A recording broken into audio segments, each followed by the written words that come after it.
Halo kawan-kawan, kali ini saya ingin membagi cara berlatih yang agak santai sebenarnya, tapi penggabungan dalam berbinaraga ini kan perlu penggabungan latihan-latihan tertentu.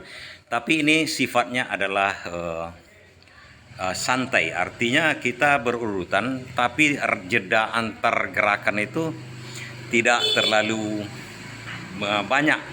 Tapi kita harus menyesuaikan diri kita dengan cara atau boleh dikatakan ada waktu jeda yang cukup sama kita, jangan terlalu diforsir setiap angkatan itu.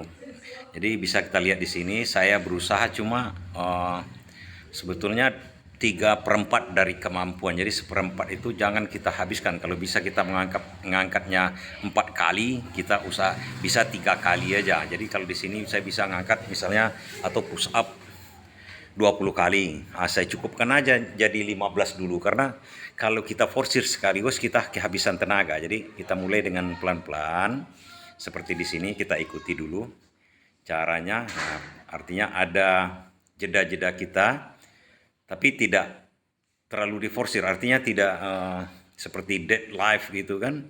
Kalau dead life itu langsung kita harus istirahat agak panjang atau jeda yang agak panjang. Nah, di sini saya coba latihannya seperti yang kita tonton sekarang ini. Ini adalah cara saya berusaha untuk fit kembali. Usahakan latihan seperti ini bisa kita lakukan sebanyak mungkin 3 kali seminggu, paling tidak, di samping ada latihan-latihan lain yang nanti kita share di sini. Ini adalah rangkaian, semacam rangkaian. Jadi nanti berulang dia kawan-kawan, berulang. Jadi 1 kali ulangan itu semuanya, 1 rangkaian itu adalah kita katakan itu 1 set. Nantinya diusahakan itu ada 5 set. Di sini saya contohkan cuma 2 set saja. Nah, kita teruskan aja. 2 set sebenarnya itu kan kita harus hati-hati di sini kan angkatan ini itu dikejarnya langsung jantung kita biasanya. Jadi kalau jantung kita ini tidak kuat, bisa-bisa kita terkapar di tengah jalan. Jadi usahakan ritme itu menaik sebenarnya. Awalnya santai, kemudian ritme menaik, menyesuaikan dengan nafas dan detak jantung kita. Itu terasa nantinya kalau kawan-kawan udah berlatih, terasa nanti. Jangan terlalu diforsir. Jadi artinya kita tidak membuat badan kita itu jera dengan cara-cara latihan kita. Dan di sini mungkin nampak sama kawan-kawan itu gerakannya tidak patah-patah, artinya ada ayunan. Nah, di sini sebenarnya kalau kawan-kawan yang baru-baru berlatih, kita harus mengetahui juga otot kita itu ada 2 macam. Satu adalah otot polos, yang kedua adalah otot lurik. Yang kita latih, yang bisa kita besarkan itu adalah otot lurik. Yang tidak bisa itu otot polos, yang banyak dikatakan dalam istilah bahasa Inggris itu tisu, dan boleh dikatakan bisa juga tendon. Itu banyak juga disebut orang dengan tendon atau tisu.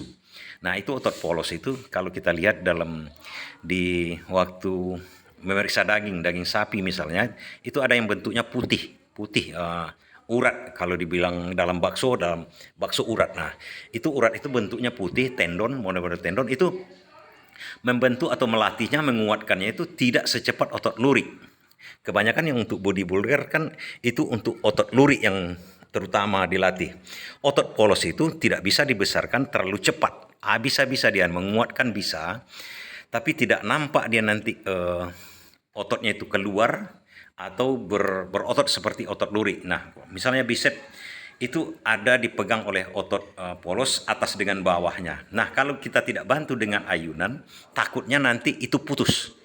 Kalau tendon atau tisu kita udah putus, itu perbaikannya sangat lama. Nah, rasa sakit yang terasa sama kita itu bukan di otot polos, biasanya di otot lurik. Di otot yang bisa kita besarkan, otot bicep, tricep, dan otot yang lain-lainnya. Nah, itu bisa dibesarkan, dikuatkan. Otot polos itu pun bisa dikuatkan, tapi dia tidak terbentuk. Cuma dia kuat, itu biasanya. Nah, dengan ayunan itu kita membantu dia tidak terlalu cepat dia untuk strength atau kendor dengan strength-nya itu. Jadi itu harus diperhatikan kawan-kawan. Jadi jangan terlalu mengikuti, memang dalam pembentukannya itu gerakan patah-patah itu paling bagus. Tapi kalau seandainya itu akan membuat kita cedera nantinya, kemungkinan itu akan membuat kita cepat cedera. Nah, usahakan aja. Tapi yang penting sebenarnya berlatih. Berusaha ke arah situ, tapi tidak apa-apa. Ayunan itu sebenarnya normal aja dan tetap akan terbentuk. Tapi memang tidak seperti gerakan patah-patah yang secepatnya membentuk otot duri. Nah, inilah rangkaian-rangkaian latihan yang ingin saya sampaikan sama kawan-kawan. Itu yang kita hadapi di depan ini, yang saya buat itu adalah dua rangkaian namanya, dua rangkaian. Nah, usahakan di atas 5 rangkaian ini nanti. Jadi supaya jangan terlalu panjang videonya, tadi saya buat hanya 2 rangkaian aja sebagai contoh, dan ini diusahakan bisa kita laksanakan 3 kali seminggu untuk fitnya kita. Ini sebenarnya untuk bisa fit, karena itu memacu jantung, memacu napas, dan untuk daya tahan juga sebenarnya. Nah, ini udah sampai ke rangkaian yang kedua. Nah, lagi-lagi saya katakan sama kawan-kawan, yang penting sebenarnya berlatih. Tujuan utama kita ini di samping untuk membentuk otot, tujuan utama kita kesehatan. Karena kalau tanpa kesehatan ini kan tidak ada artinya kita berolahraga pun hanya untuk sakit. Nah, kita berusaha berolahraga ini adalah untuk sehat.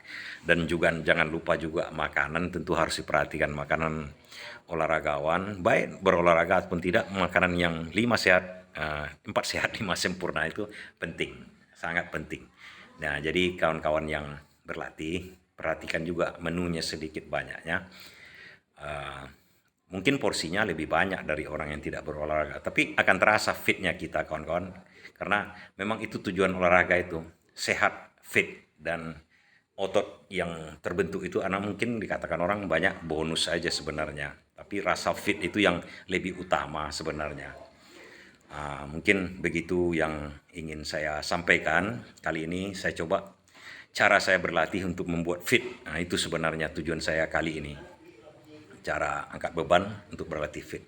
Dan juga jangan lupa sebenarnya pendinginan dan pemanasan. Demikian saja kawan-kawan. Terima kasih.